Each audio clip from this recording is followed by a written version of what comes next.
দ্বিতীয় আর একটা ঘটনা বলি, দুনিয়ার মোহাব্বত, ভালোবাসা। সম্প্রতি আপনারা লক্ষ্য করেছেন ঝিনাইদহের একজন এমপি সাহেব আনোয়ার আজিম আনার, ঠিক না? আমি যখন ঢাকাতে থাকতাম তখন এই যশোর, ঝিনাইদহ, মাগুরাতে খুব কম প্রোগ্রাম করতাম, যেহেতু ঢাকাতে থাকলে ওদিকেই প্রোগ্রাম, নোয়াখালী, কুমিল্লা, সিলেট, চট্টগ্রাম ওদিকেই প্রোগ্রাম হতো, এদিকে খুব কম আসা হতো। যেহেতু আলহামদুলিল্লাহ নির্বাচন করেছি, ইউনিয়নের চেয়ারম্যানের দায়িত্ব আল্লাহ পাক রব্বুল আলামিন আমানত দিয়েছেন, তো ঢাকা থেকে সব কিছু নিয়ে বাড়িতে চলে আসছি, যে কারণে এলাকার প্রোগ্রামগুলো অনেক বেশি করা হয়। যত প্রোগ্রামে গিয়েছে আশেপাশের প্রোগ্রাম, ওনার সংসদীয় এলাকার ভিতরে উনি প্রধান অতিথি, কিন্তু দুঃখজনক ব্যাপার, এত মাহফিল করলাম, প্রধান অতিথি উনি, ওনার সাথে আমার সাক্ষাতের সুযোগ হয় নাই। তার মানে দেখবেন কিছু এলাকায় সভাপতি দিতে হবে, না দিলে মাহফিল হবে না। কথা বলেন ঠিক ঠিক না? প্রধান অতিথি আমাকে দিতে হবে, না দিলে মাহফিল বন্ধ। কথা কন ঠিক ঠিক না? এরকম কিছু জালেম আছে কি আছে না? ক্ষমতার চেয়ারটা ওনাকে দিতে হবে, নতুবা সব বন্ধ।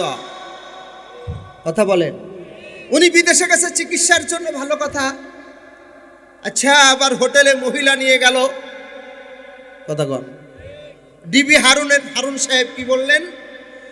যে ওনাকে আল্লাহ পাক মাফ করুক, এভাবে নৃশংস হত্যা যারা করেছে তাদের নিন্দা জানায়। কথা বলে ঠিক ঠিক না?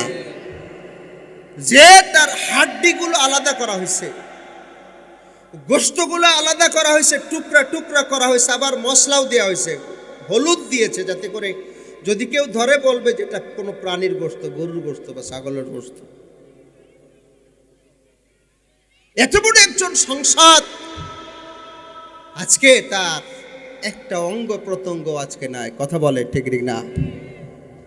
দোস্ত, দুনিয়া এটাই ক্ষণস্থায়ী, কার কখন ডাক আসে, কিভাবে কার কখন বিদায় হয়, ইন্তেকাল হয়, বলা যায় না।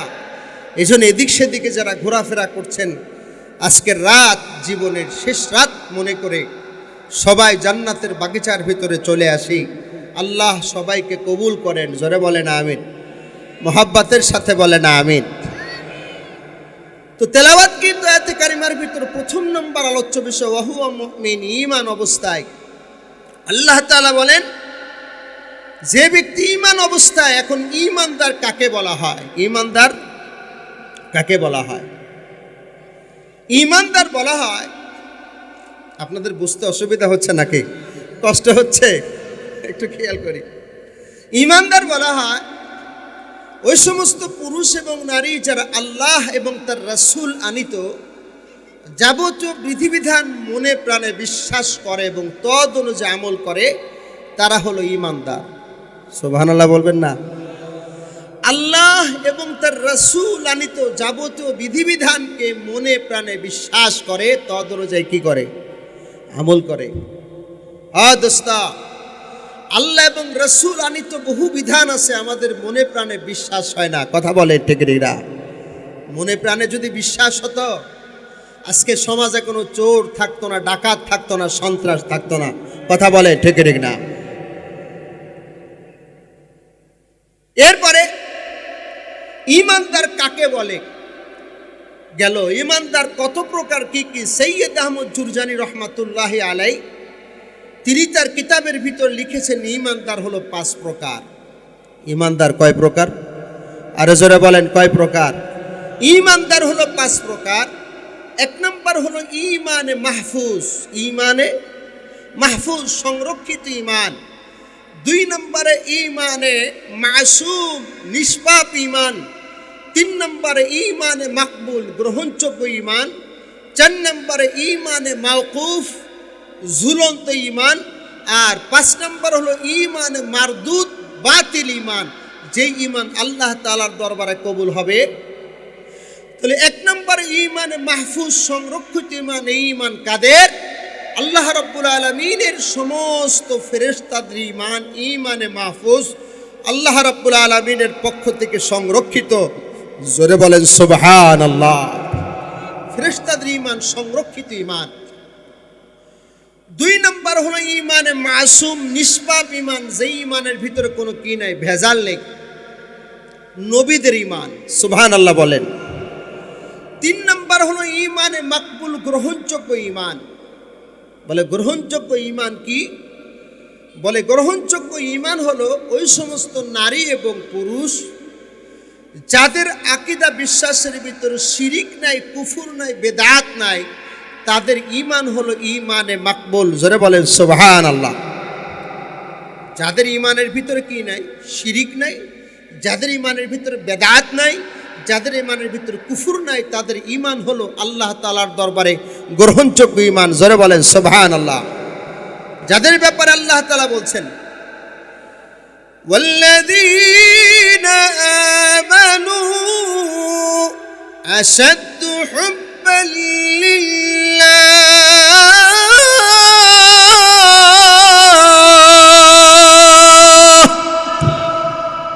যারা প্রকৃত ঈমানদার তাদের ভিতর আল্লাহ পাক রব্বুল আলামিনের প্রেম, মোহাব্বত, ভালোবাসা বেশি। জোরে বলেন সুবহানাল্লাহ। পৃথিবীর সব যদি একদিকে চলে যায়, তারা আল্লাহকে ভয় করে, দুনিয়ার কোন রাজা বাদশা, সন্ত্রাসকে, জালেমকে ভয় করে না। কথা বলে ঠিক ঠিক না? ভাইয়েরা আমার, দোস্ত আহবাবেরা, ঘটনা মনে পড়ে গেল, কিতাবের ভিতরে ঘটনা আসছে। হযরত সুফিয়ান ইবনে সাউরি নাম শুনছেন? সুফিয়ান আস-সাউরি রহমাতুল্লাহি আলাইহি অনেক বড় ফকিহ, অনেক বড় মুহাদ্দিস, অনেক বড় ইমাম ছিলেন সুফিয়ান আস-সাউরি রহমাতুল্লাহি আলাইহি। সুফিয়ান নামের শেষে দিয়েছে সাউর। সাউর শব্দের অর্থ হলো গাধা। সাউর শব্দের অর্থ কি? গাধা। ওনার নামের শেষে গাধা কেন লাগলো? বলে যে উনি একবার মসজিদ থেকে বের হইতে গিয়া বা মসজিদে উঠতে গিয়া ডান পা দিয়ে উঠবে, কিন্তু ভুল করে মসজিদের ভিতরে বাম পা দিয়ে ফেলছে। সাথে সাথে উনি বলে তুই তো গাধা, তুই তো সর। কেন আল্লাহর ঘর মসজিদে তোর ডান পা আগে গেল না, বাম পা আগে গেল? তুই সর, তুই গাধা। নিজেকে গাধা বলে সম্বোধন করছে। এই জন্য ওনার নামের শেষে সাউরি শব্দ লেগে গেছে। কিয়ামত পর্যন্ত ওনার নাম মানুষ সুফিয়ান সাউরি হিসেবে চিনবে। সুবহানাল্লাহ। জোরে গান। ভাইয়ের আমার, দোস্ত বাবেরা, এই সুফিয়ান সাউরি ছোট্ট মানুষ, যখন আশেপাশে এলেমের শহর, মানুষ এলমে দিন শিক্ষা করার জন্য ব্যস্ত, ছোট্ট সুফিয়ান সাউরি মাকে ডাকতে বলে, মা তুমি আমাকে দ্বীনের জন্য ওয়াকফ করে দাও, ইসলামের জন্য তুমি আমাকে ওয়াকফ করে দাও। সুফিয়ান সাউরির মা ডাকতে বলে, বাবারে আমি তোমাকে দ্বীনের জন্য, ইসলামের জন্য ওয়াকফ করে দিলাম। এবার সুফিয়ান সাউরি ছোট্ট মানুষ, ওনার মা দ্বীন শিখার জন্য, ইসলাম শিখার জন্য মাদ্রাসায় পাঠিয়ে দিয়েছেন।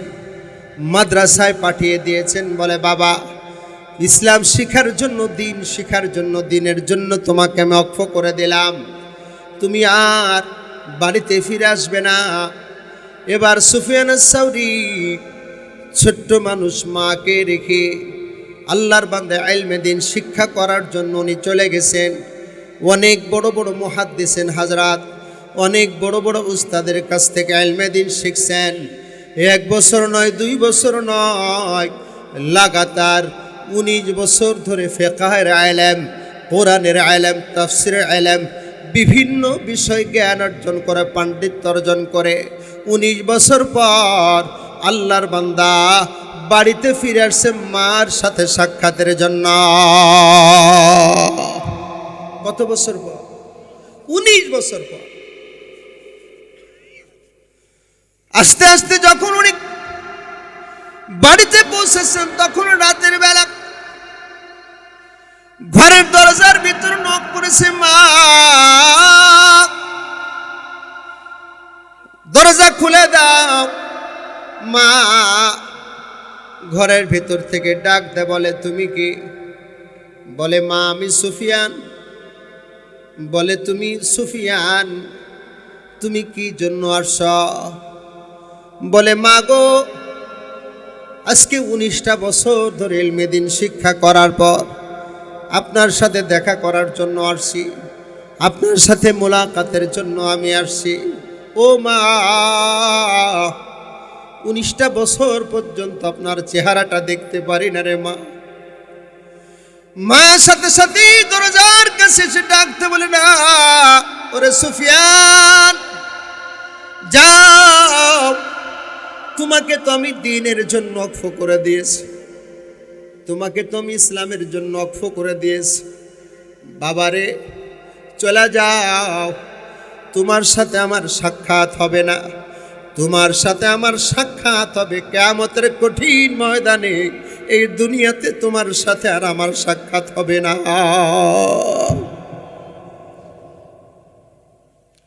এরে দোস্ত, কলেজের টুকরা যুবক, আজকে তোমরা এমন কি শিক্ষা অর্জন করো যে শিক্ষার মাধ্যমে মার সাথে বেয়াদবি করো, বাবার সাথে বেয়াদবি করো। ও মা বাবারা, আজকে আপনার সন্তান স্কুলে পড়ে, কলেজে পড়ে, মানা করি না। আজকে কোথায় যায়, কাদের সাথে তারা মিশে, কাদের সাথে বন্ধুত্ব গড়ে তুলছে, আপনি কি একটু খবর নিচ্ছেন? আপনার ছেলে সন্ত্রাস হচ্ছে, ডাকাত হচ্ছে, মস্তান হচ্ছে, বিভিন্ন রাজনীতির সাথে মিশে মদখোর হচ্ছে, গাঞ্জাখোর হচ্ছে। আল্লাহর ফজলে বাংলাদেশে ইসলামী ছাত্র আন্দোলন আছে। বাংলাদেশ ঘুরে ঘুরে আপনারা দেখতে পারেন, ছাত্র আন্দোলনে একটা ছেলেও মদখোর না, গাঞ্জাখোর না, বেনামাজি না, সবাই মাথায় পাগড়ি পরে, টুপি পরে, নামাজ পড়ে, আল্লাহর জিকির করে, ঠিক কিনা? কোথায় দিবেন আপনার সন্তান?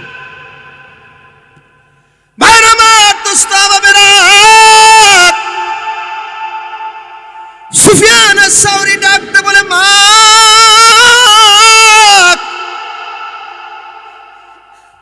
একটু দরজা খুলেন,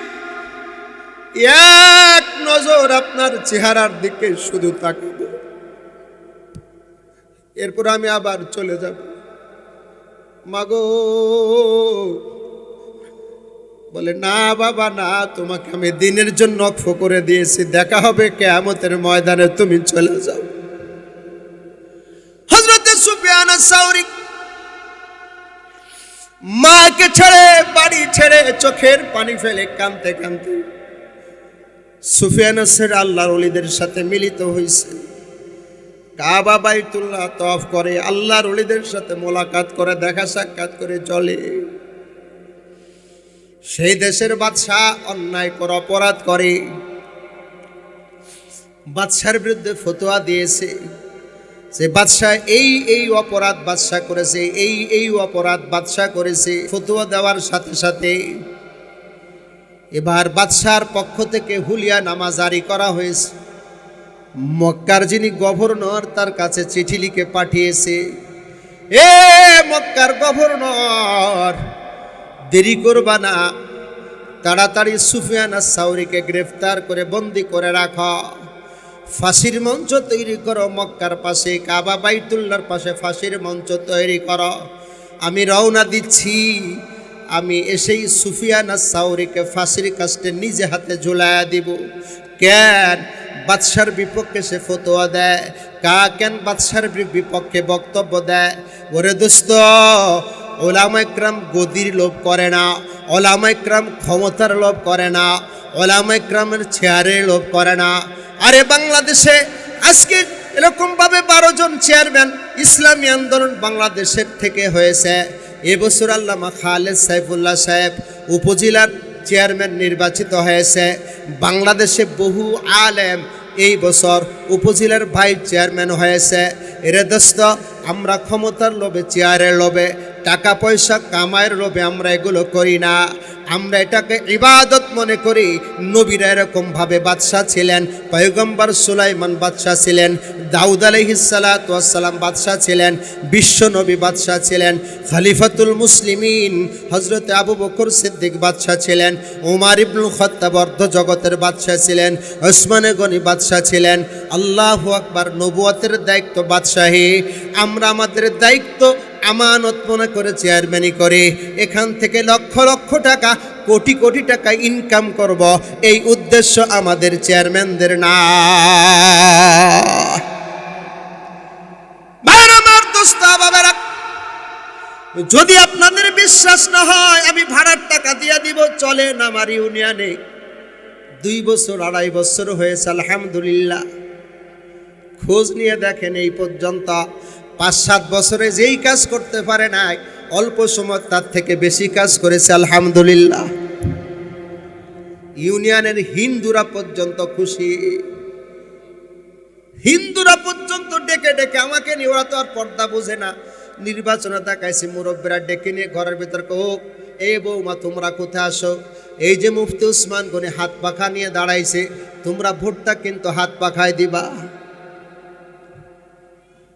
ওরে দোস্ত, জনগণ বুঝে ফেলেছে যে বাংলাদেশে যদি ন্যায়সঙ্গতভাবে সরকারি টাকা সুন্দরভাবে ভালোভাবে যদি ব্যয় যদি কারো করতে চায়, অবশ্যই তারা আমানতদার দিনদার হতে হবে।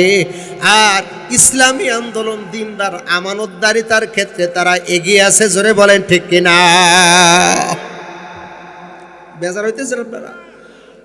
বাস্তবতা, ইসলামী আন্দোলন বাংলাদেশের সিদ্ধান্ত, দলীয় সিদ্ধান্ত নির্বাচন করা যাবে। তারপর আল্লামা খালেদ সাইফুল্লাহ সাহেব নিজের পক্ষ থেকে উনি নির্বাচন করেছে। কতটুকু জনপ্রিয়তা পেলে যে এই সময় এসে 1000-1500 ভোটের ব্যবধানে এগিয়ে থাকতে পারে, এটাই বাংলাদেশের নজির। কথা বলেন ঠিক ঠিক না? ইসলামী আন্দোলন বাংলাদেশকে এখন সর্বস্তরের জনগণ, মানুষ অন্তর থেকে গ্রহণ করতে শুরু করেছে। কথা বলেন ঠিক ঠিক না? হ্যাঁ আমার দোস্ত আহবাবেরা, যদি ভোটের কারচুপি না হয়, সুষ্ঠু নির্বাচন হয়, বাংলাদেশের এমপি মন্ত্রী হবে ইসলামী আন্দোলনের নেত্রীরা। কথা বলে ঠিক না? আমরা আশাবাদী, কারণ আমরা জনগণের পাশে আছি। আমরা জুলুম করি না, অন্যায় করি না, মানুষের সেবা করি। কথা বলেন ঠিক না? দোস্ত, করোনার সময় হিন্দুরা যখন মারা যাচ্ছিল, করোনার সময় শিক্ষিতরা যখন মারা যাচ্ছিল, ধনীরা যখন মারা যাচ্ছিল, ভয়ে তাদের পাশে কেউ ছিল না। ইসলামী আন্দোলনের নেতা কর্মীরা ছিল। ঠিক কেটে জোরে বলেন। তাদের গোসল, কাফন, দাফন, ইমামতি, কবরস্থ করা ইসলামী আন্দোলন নেতৃবৃন্দ করেছে, ওলামায়ে কেরাম করেছে। ঠিক না ভাইরা আমার, দোস্ত আহবাবেরা, আমরা দেশের জনগণের বন্ধু, আমরা কারো শত্রু নই। ঠিক না? আমরা কারো শত্রু নই, আমরা সবাইকে মোহাব্বত করি, ভালোবাসি। আলহামদুলিল্লাহ বলেন। ভাইরা আমার, দোস্ত আহবাবেরা, আমি একদিন উপজেলা পরিষদে গিয়েছি, ইউনো স্যার আরো অনেক লোকজন বসে আছে। তখন বলতেছে, আমি একটা মসজিদের কাজ নিয়ে গেছি, এই কাজটা করবো, আমরা আরো কিছু টাকা লাগবে। তো পিআই আপা বলতেছে, স্যার চেয়ারম্যান সাহেব তো ভালো কাজ করে। তো বলতেছে যে চেয়ারম্যান সাহেব আপনি ভালো, ডিসি সাহেবই তো ওনার প্রশংসা করতেছে। আরো কিছু ওলামায়ে কেরাম আর ইউনো স্যারের কাছে সবাই জিজ্ঞাসা, এই পুরা মাগুরা জেলার সব থেকে ভালো চেয়ারম্যানকে? কেউ কয় না। আর কয় না, ৭৭ ইউনিয়নের চেয়ারম্যান তো ভালো কাজ করে। আলহামদুলিল্লাহ বলেন। এটা ইসলামী আন্দোলনের বরকত। কথা বলেন ঠিক না? ভাইরা আমার, দোস্ত আহবাবেরা, সুফিয়ান আস-সাউরীকে কি দিবে? ফাঁসি দিবে। আরে কথা কয় না, কি দিবে? ফাঁসি দিবে। এখন বাদশা ফাঁসির মঞ্চ তৈরি করেছে। কি তৈরি করেছে? ফাঁসির মঞ্চ তৈরি করেছে। আল্লাহু আকবার। সুফিয়ান আস-সাউরী কাবা বাইতুল্লাহর সাথে যে হাতিমে কাবা, কাবার একটা অংশ আছে, এখানে আরেকজন বড় মুহাদ্দিস আল্লাহর ওলি ফুজাইল ইবনে আয়াজ। নাম কি? ফুজাইল ইবনে, আরে আপনার তো নেট আছে, সার্চ দিয়ে দেখবেন ওনারা কত বড় মুহাদ্দিস। ফুজাইল ইবনে আয়াজ রহমাতুল্লাহি আলাইহি, তিনি তাবেঈন ছিলেন। ওনার রানের উপরে মাথা দিয়ে সুফিয়ান আস-সাউরী ঘুমাইতেছেন। আল্লাহু আকবার। ফুজাইল ইবনে আয়াজকে একটু বলবো। ফুজাইল ইবনে আয়াজ ছিলেন তৎকালীন সময় সব থেকে বড় ডাকাত। আল্লাহু আকবার বললেন না? তৎকালীন সময় ফুজাইল ইবনে আয়াজ ছিলেন সব থেকে বড় ডাকাত। আরবের মরুভূমির ভিতর সব থেকে বড় ডাকাত ছিল ফুজাইল ইবনে আয়াজ। এত বড় ডাকাত, আরবের আশেপাশের সমস্ত মানুষ ফুজাইল ইবনে আয়াজের এই দলকে ভয় পেত। না জানি ফুজাইল ইবনে আয়াজের লোকজন ধরে আমাদেরকে মারবে, আমাদের অর্থ সম্পদ লুট করে নিবে। তো ফুজাইল ইবনে আয়াজের বিরাট একটা ব্যবসায়ী কাফেলা যাইতেছে। ওই কাফেলার ভিতরে বড় একজন স্বর্ণের ব্যবসায়ী ছিল। কে? বড় একজন স্বর্ণের ব্যবসায়ী। এখন স্বর্ণের ব্যবসায়ীর কাছে অনেক স্বর্ণ সোনা দানা। যেই ডাকাতে ধরছে বুঝছে যে ফুজাইল ইবনে আয়াজের এই ডাকাতের সৈন্যরা ধরছে। এখন রাতের বেলা তো এ দৌড়তে বেঁচে কোথায় গেলে বাঁচা যায়, কোথায় গেলে দৌড়াইতে দৌড়াইতে দৌড়াইতে দেখে যে এক লোক মাথায় হলো টুপি, সুন্নতি জুব্বা, যায় নামাজ বিছানো, এক লোক সুন্দর সুন্নতি তরিকায় দাঁড়িয়ে আল্লাহু আকবার বলে দাঁড়ায়া উনি নামাজ আদায় করতেছে। এখন ওই স্বর্ণের ব্যবসায়ী মনে করতেছে আমার এই স্বর্ণের নিরাপত্তা একমাত্র এই আল্লাহর ওলির কাছেই আছে। এই জন্য উনি ওই দাঁড়ায় দাঁড়ায় আল্লাহর বান্দা নামাজ আদায় করতেছে, তার পিছনে দাঁড়ায় আছে। নামাজ শেষ হয়েছে, সালাম দিছে, আসসালামু আলাইকুম। ওয়ালাইকুম আসসালাম ওয়া রাহমাতুল্লাহ। আপনি কে? বলে এই যে ফুজাইল ইবনে আয়াজের এরকমভাবে ডাকাতের দল আক্রমণ করেছে, আমার কাছে অনেক স্বর্ণ আছে, এই স্বর্ণের নিরাপত্তার জন্য আপনার কাছে আসলাম। আপনি যদি আমার স্বর্ণটা একটু নিরাপত্তার সাথে রাখতেন। আচ্ছা ঠিক আছে, যায় নামাজের তলে রাখা। যায় নামাজের তলে স্বর্ণ লুকায় রাখছে, স্বর্ণ রাখছে। রাখার পরে এখন উনি দূরে দূরে দেখতেছে যে কি অবস্থা, ডাকাতের লোকজনের কি অবস্থা। এখন সবাই দেখে, উনি দূরে দাঁড়ায় দাঁড়ায় দেখে এই যত লোক ডাকাতি করছে, সোনা দানা টাকা পয়সা, এই যায় নামাজ আলা হুজুরের যায় নামাজ এনে সব রাখতেছে। কেমন হলো ব্যাপারটা? শিয়ালের কাছে মুরগি বর্গা দেওয়ার মতো না। হ্যাঁ, আল্লাহর বান্দা, আল্লাহ আল্লাহ আল্লাহ আল্লাহ, কি কাজটা করলাম? মরুভূমির গর্তে লুকায় থাকলেও তো আমার স্বর্ণটার কি হইতো? সব এনে রাখছে। রাখার পরে এখন ভাগ বটারা চলছে। রাখার পরে কি চলছে? উনি কইতেছে দিন হয়ে গেছে, তা কিভাবে কই স্বর্ণটা পাওয়া যাবে? উনি তারপরও সাহস করে কইছে আসসালামু আলাইকুম। ওয়ালাইকুম আসসালাম। কে? হুজুর, আমি যে স্বর্ণটা রাখছিলাম। হ্যাঁ তাই তো। আচ্ছা ঠিক আছে, যায় নামাজের তলে আছে, উঠায় না। আল্লাহু আকবার বলেন।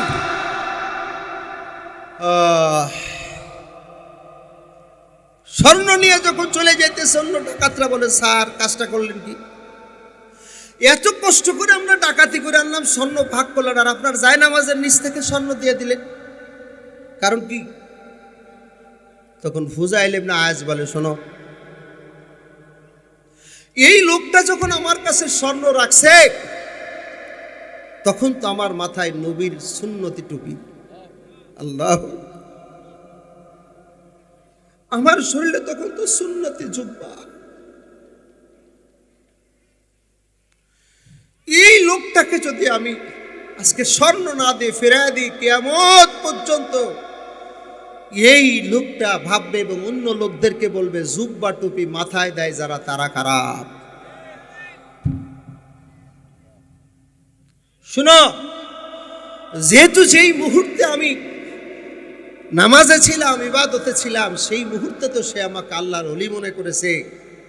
আর আমি যদি তার স্বর্ণ রেখে দিই তাহলে নবীর সুন্নতি টুপি, সুন্নতি জুব্বার সাথে বেয়াদবি হবে, আমার নবী কষ্ট পাবে। সেজন্য আমি তার স্বর্ণটা ফিরিয়ে দিলাম। সুবহানাল্লাহ, জোরে গণ। কিতাবের ভিতরে ঘটনা আসছে, খুতুবাতে জুলফিকারের ভিতরে নকশবন্দি উনি লিখেন যে ভারতের মমতাজ মহল দেখার জন্য ইংরেজরা দাম্পত্য, নবদাম্পত্য স্বামী স্ত্রী দুজন ভারতের রাজমহল দেখার জন্য সেখানে একজন মুসলিম ফকির পাশে বসে ভিক্ষা করে। তো হঠাৎ করে স্বামী আর স্ত্রী দুজনের থেকে একটা মানিব্যাগ পড়ে গেছে, অনেক টাকা, অনেক ডলার পড়ে গেছে। তারা চলে গেছে, ফকিরও খেয়াল করতে পারে না, ওইটা সুন্দর করে রেখে দিয়েছে। ওরা মনে করছে এই টাকা হারাই গেলে কি আর পাওয়া যায়? আর স্বামী স্ত্রী দুজন যখন আবার তাজমহল দেখার জন্য আসছে, তখন ওই ফকির চিনতে পারছে এই তো সেই মহিলা পুরুষ। সাথে সাথে ডাকছে, এদিকে আসেন। বলে জি। বলে আপনারা কি আগে একদিন আসছিলেন? বলে জি আসছিলাম। বলে আপনাদের কিছু হারিয়েছিল? বলে হ্যাঁ, আমাদের একটা মানি ব্যাগ হারিয়েছিল। বলে আপনাদের মানি ব্যাগে কি কি ছিল? বলে এই এই জিনিস ছিল। বলে আমার কাছে সেটা আছে। বলে কি বলো, এতদিনও আছে? বলে হ্যাঁ। দেখাও তো। তো উনি একটা কাপড় খুলছে, কাপড়ের ভিতরে আরেকটা কাপড়, আরেকটা কাপড়, আরেকটা কাপড় খুলে ভিতর থেকে যখন মানিব্যাগটা দিয়েছে, তখন থেকে যা কিছু তখন ছিল সবই আছে, একটা পয়সা দিক সেদিক হয় নাই। চোখে পানি ছেড়ে খ্রিস্টান ডাক দে বলে, কারণ কি বলো তো, এই টাকা যদি তুমি খরচ করতে, ফকির মানুষ, আমাদের তো দাবি দাওয়া ছিল না, কারণ আমরা তো হারিয়ে ফেলেছি, একটা টাকাও তাসাররুফ করো নাই, খরচ করো নাই, কারণ কি? তখন ফকির ওই খ্রিস্টানদেরকে ডাক দে বলে, শোনো, আমি এই জন্য একটা টাকা খরচ করিনি, কিয়ামতের কঠিন ময়দানে যখন হিসাব কিতাব শুরু হবে, বিচারের কাঠগড়ায় যখন আমি দাঁড়ায় যাব, তখন আমি আপনাদের টাকা চোর হিসেবে সাব্যস্ত হব। কিয়ামতের ময়দানে জানাজানি হলে আপনার নবী হযরত ঈসা আলাইহিস সালাম হয়তো আমার পয়গম্বরকে বলবে, ওগো পয়গম্বর, দেখেন আপনার উম্মত আমার উম্মতের টাকা চুরি করেছিল, কিয়ামতের ময়দানে আমি নবীর সামনে চেহারা দেখাতে পারবো না, আমার নবী লজ্জিত হবে, এই জন্য আমি তোমার টাকা ধরি না, সব রেখে দিয়েছি।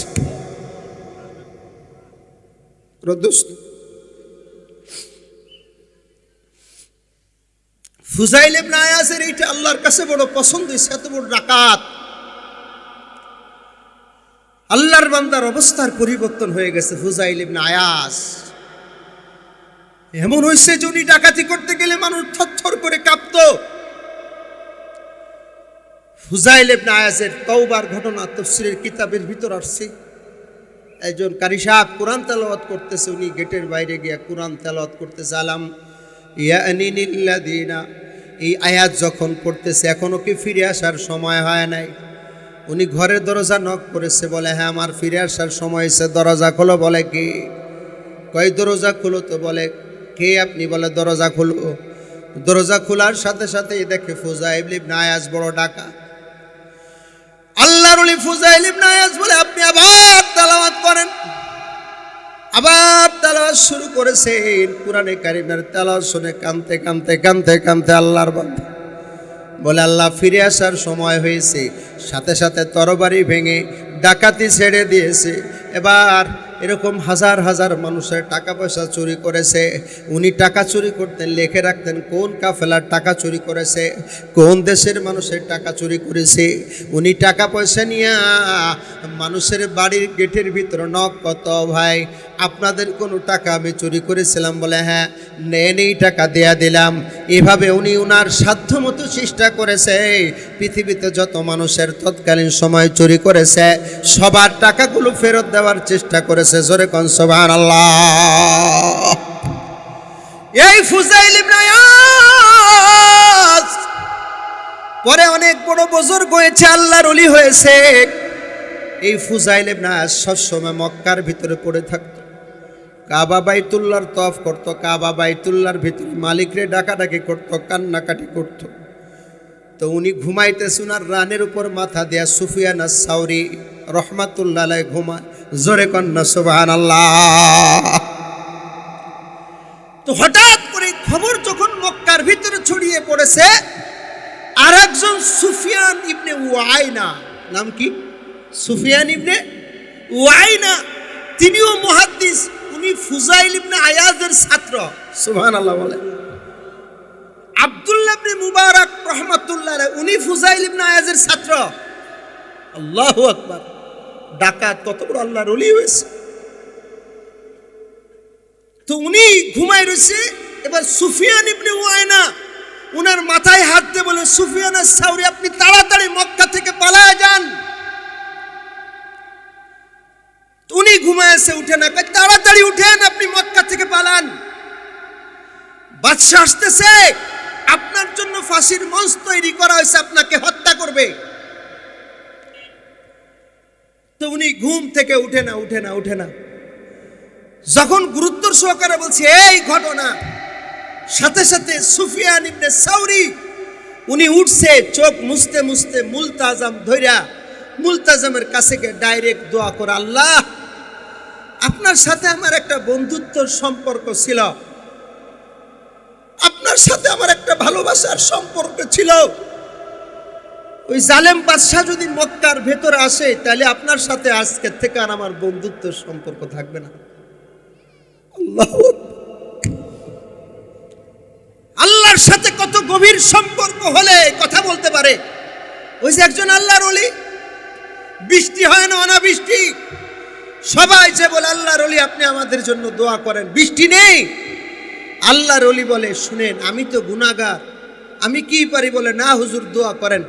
বলে না, আল্লাহ তাআলার সাথে ইদানিং আমার সম্পর্ক ভালো না, আমি যেটা করে আল্লাহ তার উল্টা করে। কয় না হুজুর দোয়া করেন।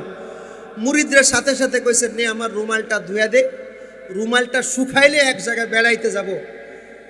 তো মুরিদ রুমালটা ধুয়া মাত্র রোদ্রে শুকাইতে দিছে, যেই মাত্র শুকাইতে দিছে আর সাথে সাথে বৃষ্টি শুরু হয়ে গেছে গা।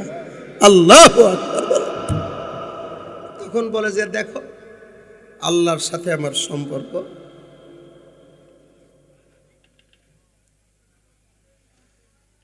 আল্লাহ মানলাহুল মাওলা ফালাহুল, তার আল্লাহর হয়েছে, পৃথিবীর সব তাদের হয়েছে। কথা বলেন ঠিক ঠিক না ভাইয়ের আমার, দোস্ত বাবেরা? তো সুফিয়ান আস-সাউরি ওয়াল্লাযীনা আমানু আসাদ্দু হুব্বান লিল্লাহ, দুনিয়ার কে কি আদেশ করলো, কে কি বললো সেটা দেখে না, আল্লাহ পাক রব্বুল আলামিনের প্রেম ভালোবাসা মোহাব্বত ঈমানের মাকবুল থাকার কারণে দুনিয়ার কাউকে ভয় পায় না। মুলতাজাম ধরে দোয়া করা আল্লাহর বান্দা সুফিয়ান আস-সাউরি আবার গিয়া হাতিমে কাবার ভিতর, আল্লাহর বান্দা ঘুমিয়ে পড়েছে, হাতিমে কাবার ভিতর শুয়ে পড়েছে। কায় জালেম বাদশা আসতেছে হত্যা করার জন্য। কিতাবের ভিতরে ঘটনা আসছে এরকম ভাবে, তয়েফ মাত্র পার হইতেছে। তয়েফ এখন তয়েফ এলাকা এখনো পার হইতে পারে নাই, হঠাৎ করে বাদশা পড়ে গেছে আর সেখানেই দুনিয়া থেকে বিদায় নিয়ে চলে গেছে। ওয়াল্লাযীনা আমানু আসাদ্দু হুব্বান লিল্লাহ, যারা ঈমানদার তাদের ভিতর আল্লাহ পাক রব্বুল আলামিনের প্রেম মোহাব্বত আর ভালোবাসা বেশি। এজন্য দুনিয়ার কাউকে ডর করে না, দুনিয়ার কাউকে ভয় পায় না। ঈমানদার যারা, ঈমানে মাকবুল যারা, শিরিক করে না, বেদাত করে না, কুফর করে না, তাদেরকে যদি শহীদ করে দেয় তারপরও দিন ইসলামের কোনো ক্ষতি হোক তা চায় না। হযরতে খাব্বাব ইবনে আরাত রাদিয়াল্লাহু তাআলা আনহু, আল্লাহু আকবার, হযরত উমর ইবনে খাত্তাব রাদিয়াল্লাহু তাআলা আনহু, ওনার জামানার ভিতরে বিলাল হাবশির কষ্টের কথা আলোচনা করছে। ইসলামের জন্য, দ্বীনের জন্য হযরতে বিলাল সারা রাত তেনাকে পিটানো হয়েছে, রক্ত জমিন ভেসে গেছে। ওই অবস্থায় হযরতে বিলালকে সকালবেলা মরুভূমির উত্তপ্ত বালুকারাশির ভিতরে টানা হেঁচড়া করা হয়েছে। হযরতে বিলাল হাবশির বুকের ভিতরে পাথর চাপাতে রাখা হয়েছে। ইসলামের জন্য, দ্বীনের জন্য অনেক কষ্ট করেছে। হযরতে খাব্বাব ইবনে আরাত ডাকতে বলে, খলিফা আপনি শুধু বিলালের কথাটা বলবেন, আমার কথাটাকে আপনি বলবেন না? ইসলামের জন্য, দ্বীনের জন্য কি আমি কোনো কষ্ট করি নাই? খাব্বাব ইবনে আরাত রে, তুমি কি কষ্ট করেছো একটু দেখাও তো, বলো দেখি। সাথে সাথেই খাব্বাব ইবনে আরাত মাজার কাপড়টা সরায়া নিতম্বর দিকে দেখায়, খলিফা এসে দেখে। সাথে সাথেই খলিফা তাকায় দেখে মাজার থেকে নিয়ে শরীরের নিচে রক্তের কোনো গোশত নাই, শুধু হাড্ডিটা দেখা যায়। খলিফা চোখের পানি ছেড়ে দিয়ে ডাক দে বলে, খাব্বাব রে এটা কেন হলো? বলে আমি খাব্বাব নবীর মোহাব্বতে, ইসলামের মোহাব্বতে পড়েছিলাম লা ইলাহা ইল্লাল্লাহ, লা ইলাহা ইল্লাল্লাহ। আমি কলেমা পড়ার কারণে কাফেররা, আমি খাব্বাবের হাত পা বেঁধে চুলার ভিতরে আগুন জ্বালায়া, যখন আগুনের লেলিহান শিখা উপরে ওঠে আমাকে ধরে চুলার ভিতরে বসায়া দিত। ও খলিফা, সেই আগুনে আমি খাব্বাবের শরীর থেকে গোশতগুলা, রক্তগুলা খুশি খুশি পড়ে আগুনটা নিভে যেত। ইসলামের জন্য, দ্বীনের জন্য আমি কষ্ট করেছি।